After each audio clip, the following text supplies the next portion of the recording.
wanted to take a second and introduce the committee to my parents, but first we're going to start off with my mom.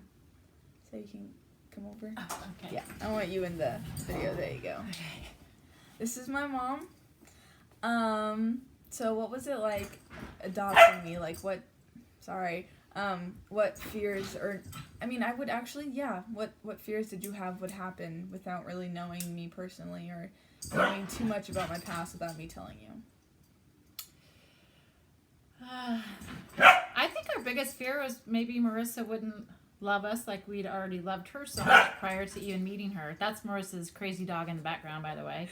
But, just perhaps her not loving us and not wanting to be with us as much as we wanted to be with her, because I feel like we were really ready to receive Marissa. It was just scary, adopting a teenager that you'd never met before, and just always worrying that you're doing the right thing for Marissa, and that was my biggest fear.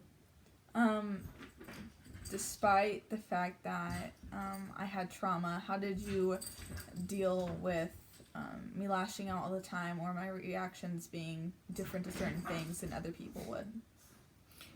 This kid has great questions. I would say the thing with Marissa is you can't raise kids with trauma the same way you would raise kids that didn't have trauma. So Marissa, we always had to look at kind of what was behind the emotion. For you, like, throwing a pencil when we asked you to do your homework, or throwing a chair because you were mad, it's because you were nervous, or it's because you were embarrassed because you didn't have a lot of experience in study and no one had ever shown you how to do that. So, it was really seeing the emotion behind the behavior. So, it was tough. It was different, but also one of the things that was different with Marissa is, when you're raising your kids and you could be like, no, we're not going to do this, and they all ask why, and I would say, because I said so and I'm your mom, that's why.